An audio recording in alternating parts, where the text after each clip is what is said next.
After the city of Portland put in place a program to help those who are having mental health crises while they are out on city streets, the new mayor wants to expand it. Now to Ariel Salk, who is digging deeper into this expansion. Ariel, what will it do, and what are local leaders saying about this? Yeah, before this expansion, PSR teams weren't able to go into private or even government buildings, so like grocery stores or even City Hall. But now they will be able to access inside these buildings with permission, which really greatly expands their physical reach. Very important to meet people where they're at, but you don't want to leave them where they're at. New Portland street response policies will now allow PSR to shuttle people to homeless shelters and addiction treatment centers, respond to calls inside commercial and government buildings, and join police officers and firefighters at emergencies. I think they'll see a more responsive Portland street response, which is what they always wanted. Mayor Keith Wilson making this announcement last week. Portland City councilors finding out about the expansion the same time as the community. I think the ideal for me would be for something like this to have a little more engagement. If there's an idea to kind of change a contract to expand the scope of any bureau. When there's good news, I'll take it any way I receive it. So I was fine with the process. We asked, will the taxpayers need to spend more, especially as the city faces a nearly $1 million deficit next year? The administration is not able to spend more money on this work without coming to council and asking us for the authority to spend that money. So our understanding right now is that they will be doing this work within the resources Portland Street Response already has. Now, 2:30 tomorrow, City Council is having a Community and Public Safety Committee meeting. That's open to people in person or virtually, and they're going to be discussing public street response staffing. Reporting live in downtown Portland, Ariel Salk, KOIN 6 News. Ariel, thank you. Oh, Steve joins us right now. Here's our first evening where we're going to enjoy the longer daylight hours now that we've changed the clocks. I like it, Jeff. This is my favorite time of the year when you can go out and still light out at almost 7:30 p.m. Yeah. Although I do like June when it's more like 9:30. Yeah. You have to wait for that. Yeah, it's not June yet. We got to wait a little while, but let's take a live look outside right now. This is down at our Newport camera along the coast. Folks enjoyed a dry day along most of the Oregon coast, with the exception of the southern Washington coast and the extreme northern Oregon coast. A few light showers there. We had the rain move through last night. You can see it looks like low tide down there right now in Newport. 46 degrees, few clouds around. We bring it into the valley here. A, Ridgefield camera up there for you folks in Clark County, enjoying a nice evening up there so far. 54 degrees. I see some sunshine there, some sunshine here. On our Subaru Portland camera, we do still have the clouds around, mostly mid and high level clouds at this point. 51 degrees, 59% relative humidity. The dew point's at 37. And the wind currently southwest at 3. Notice this evening planner looking pretty nice if you got outside plans. All right, anybody on the west side of the metro area up into southwest Washington, you're getting those sun breaks right now, but south of Portland down near Salem down to Eugene, still got lots of clouds there. Mostly cloudy along the coast and a few very light showers there, extreme northern Oregon coast, southern Washington coast. Dry time in between systems tomorrow night and Wednesday, that's the next system getting ready to come on shore. 52 is a high in Portland today, 51 in Vancouver, 56 is average, so a little bit below normal. A lot of 50s along the coast, and again, mid and even some upper 50s there, Hermiston at 58. March rainfall so far, we're running a little bit below average the first 9-10 days of the month here. 0.63, so a little more than 2/3 of an inch rain. That's about 1/4 of an inch below average, and the monthly normal when we get to the end of the month, 3.97 inches, so not one of our wetter months per se. Biking forecast, if you're going out this evening, I see no issues. Put it all green there. Temperatures will just cool off into the upper 40s. And that sunset, looking nice, 7:10 p.m. tonight. Tomorrow morning on your Tuesday, we get you out the door. We're going to see a lot more clouds, just like today. Less in the way of sun breaks as we get into the afternoon hours. The clouds are really going to thicken up and lower. And we're going to top out around the lower 50s for daytime highs. But notice it also remains dry as well. Hey, coming up on Thursday, it's a total lunar eclipse. And it'll maximize totality about 11:58 p.m. And unfortunately, there's going to be a lot of clouds around and a lot of rain. So I don't think we're going to get a good shot at viewing that. If you do want to see that, head for eastern Oregon or eastern Washington. Futurecast 1:30 on your Tuesday. Lots of clouds in the valley and along the coast. But notice we remain dry because that rain stays on the Washington coastline. But then by Tuesday evening, tomorrow evening, the rain pushes into the valley and it really picks up by the time we get to Wednesday. Southerly wind along the coast and in the valley. And notice we are starting to pick up a little bit of snow up in the Cascades. That's just day one of what will be a lot more snow to come in the Cascades. 7-day forecast, showers return tomorrow evening, mid-50s for highs.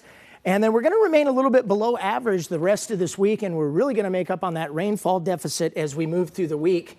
Wednesday, a wet and rainy system, more scattered showers, looks a lot like a spring forecast. Yeah, we've been kind of lucky avoiding the rain lately. So Sure have. Yeah, All we're right. going to pay for it this week for sure. And a lot of mountain snow beginning Wednesday if you're a skier. Okay, thanks, Steve. You bet.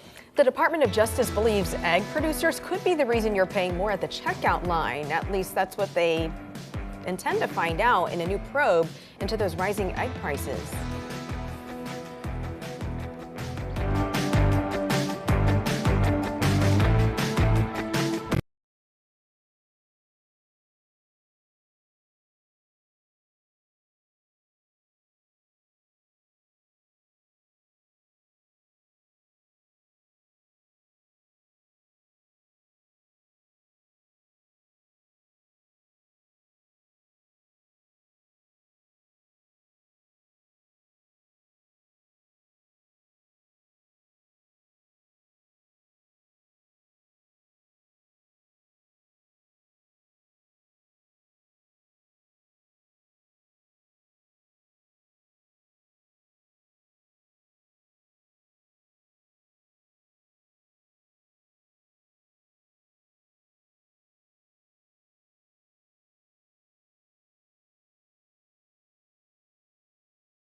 Amid growing struggles in the checkout line, the Department of Justice is now launching a probe into eggs. Of course, this comes as the breakfast staple just continues to skyrocket in prices. Strains on the supply are attributed to the ongoing national bird flu outbreak.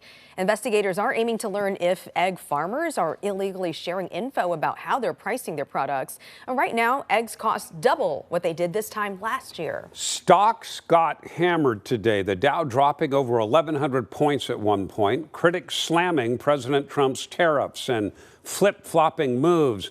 But the president saying the economy is set to face a, quote, period of transition due to his aggressive trade policies. China also now implementing their retaliatory tariffs on U.S. over farm products. That includes a 15% levy on chicken, wheat, corn, as well as a 10% tax on soybeans, pork, beef, and fruit. Ontario, Canada also continues its 25% subcharge to all U.S. electricity exports. President Trump says 4 separate companies are courting a TikTok purchase. The Chinese-owned social media platform is facing an April 5th deadline to strike a deal or else be banned here in the United States. Now, before this, Trump did postpone a TikTok ban, you might recall, and that was on his first day in office. And he did state that he would be open to extending again if necessary. Actor Robert Pattinson and director Bong Joon-ho's Mickey 17 topped its opening week at the box office. That's despite falling short of expectations, sitting at $19 million domestically, $43 million internationally. It's estimated that the film's budget is close to $120 million. The movie did knock Captain America: Brave New World down to number 2, another movie falling short of box office expectation. Faculty and students assemble at Columbia University in New York, fighting to support a former student who led protests for Palestine. But is that student now at risk of being deported? We'll have that story. The Department of Homeland Security releasing a new feature on the app, the move conflicting with past moves to completely eradicate its usefulness.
Live, you're watching KOIN 6 News at 5:30. Watching out for you. Construction crews working this week to dismantle the giant painting of the words Black Lives Matter in the nation's capital. D.C.'s Democratic mayor has been working to keep the mural located 1 block from the White House, but says threats from the president and GOP lawmakers led to its dismantling.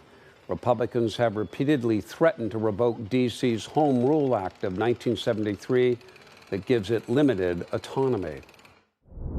The arrest of Mahmoud Khalil is deeply concerning and reminded me of the unlawful way the Israeli military treats Palestinians in the occupied territories. As an Israeli American, I'm extremely troubled that such practices have been imported to the United States and manifest themselves on our campus.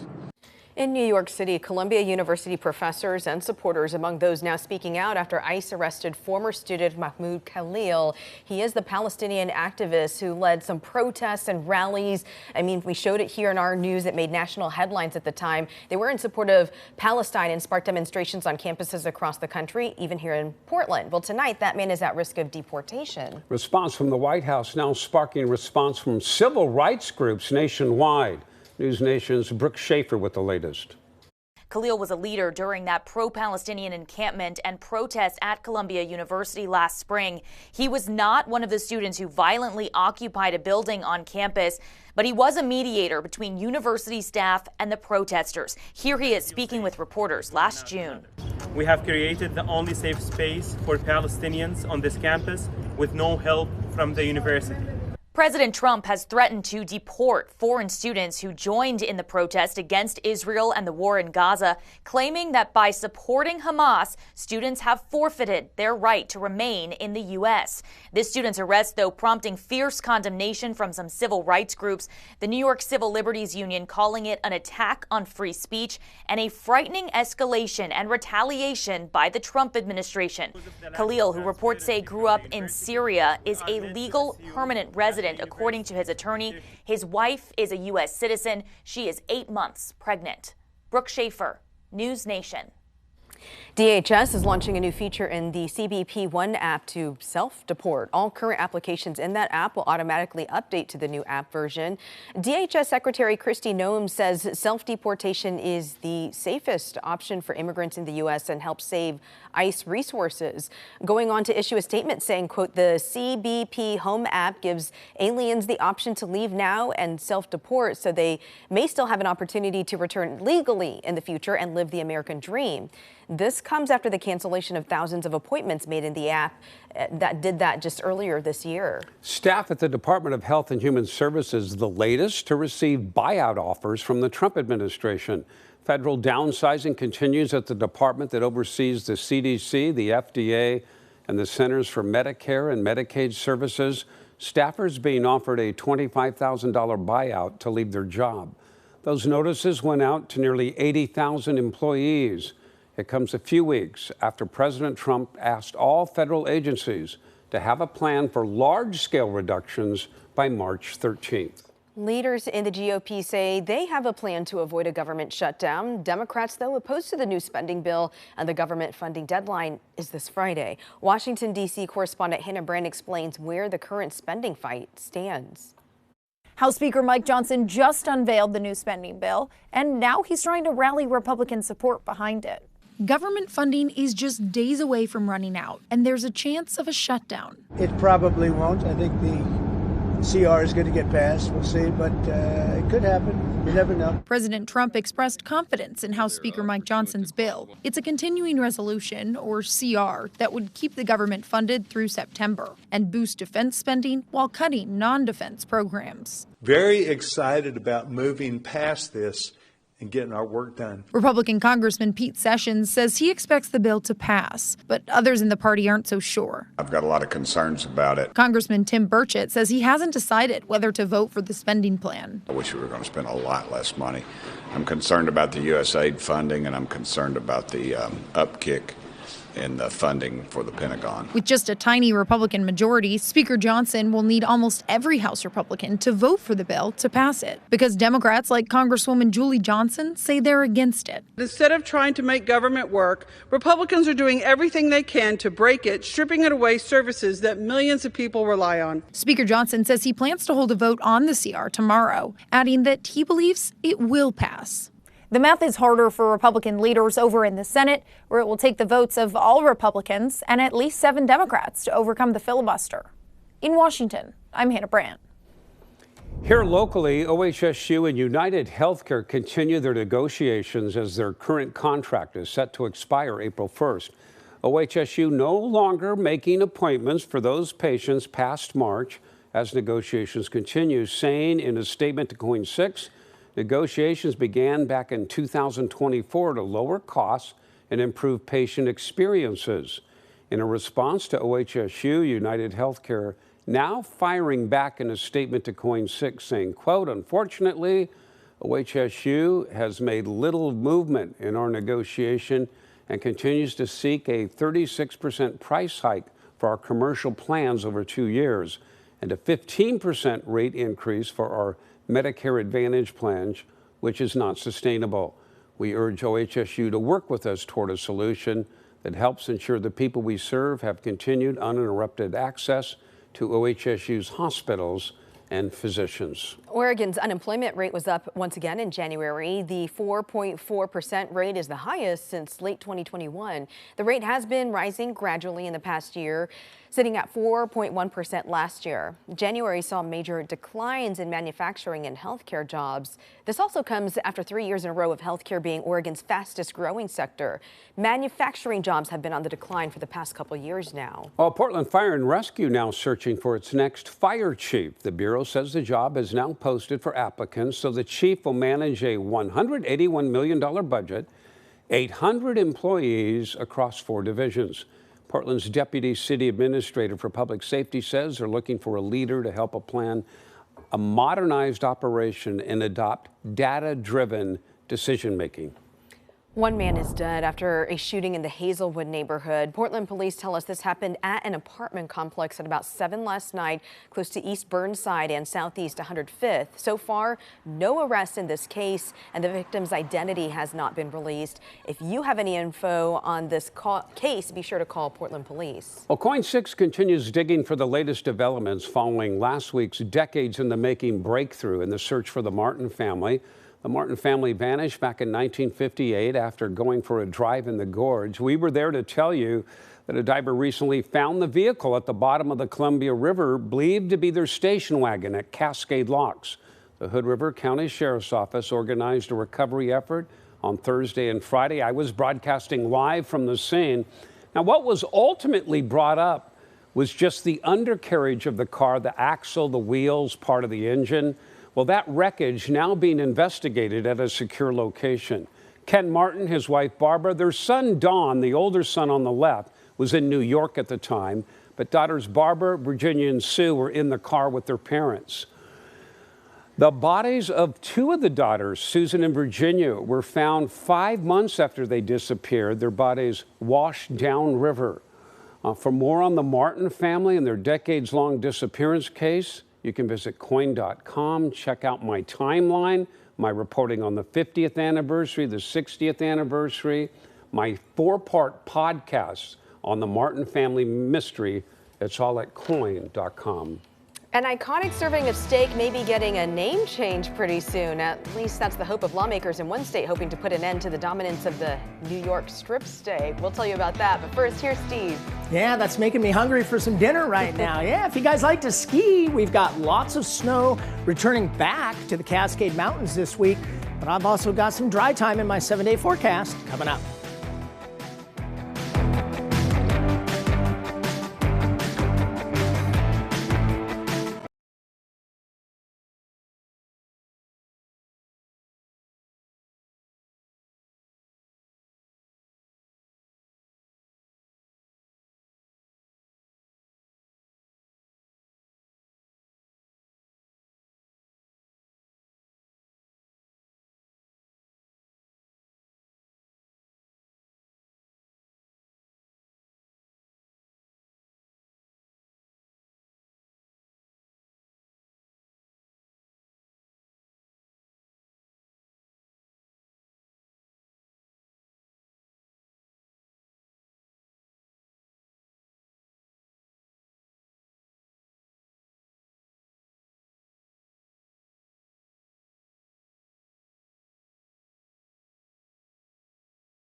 Well, looking ahead, ELSO's annual Girl to Engineering Day is just around the corner. That's on March 20th. And this year's event at OMSI is themed Submerge, Dive into Engineering.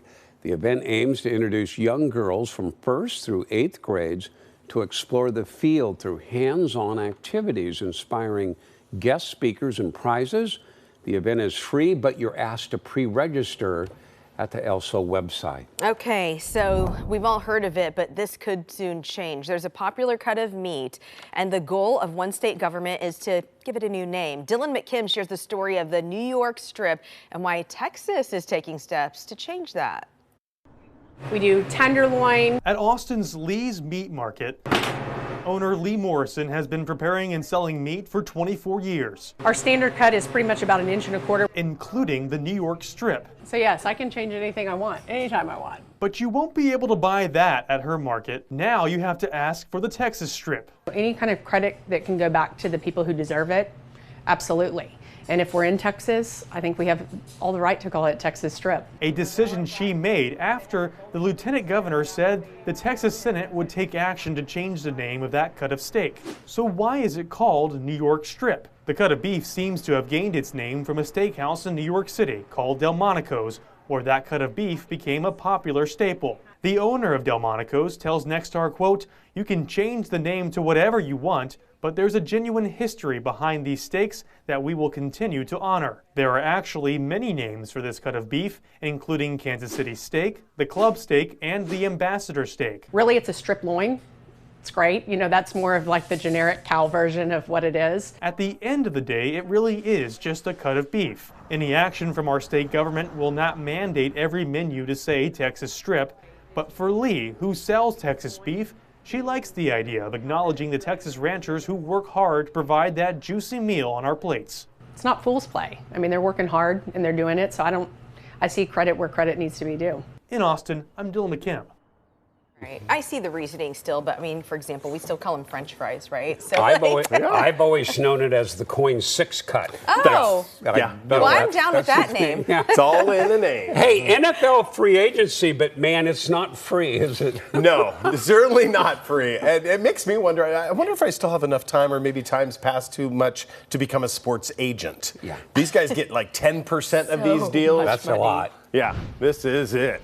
Okay, it is out with the old, in with the new. What a difference a couple of days makes. Geno Smith has been traded. Today, the Seahawks come to an agreement to bring in quarterback Sam Darnold. Now, you kind of figured this was the plan all along after Geno wanted a much bigger contract himself.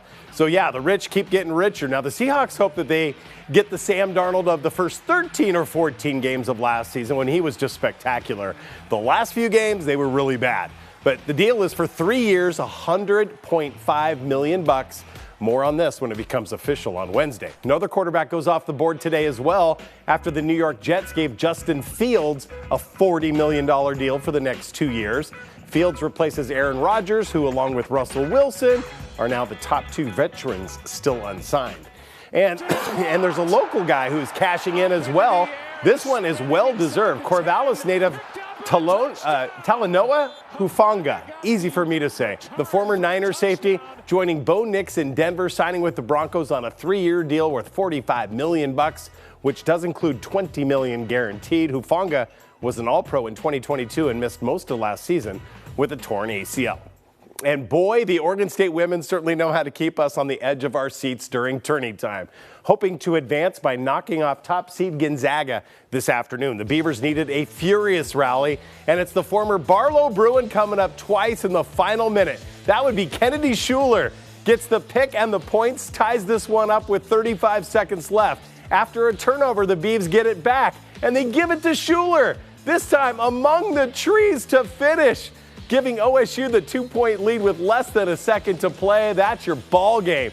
Beavs advance with a 63-61 win. Schuler had just 4 points, but of course, yes, indeed, they were the most important ones. So guess what we now have? Well, we're going to have a Beavers versus Pilots WCC championship game. That is because Portland used a furious rally to down Washington State today, 72-57. Look at the ball movement on that one. Part of a 20-2 run.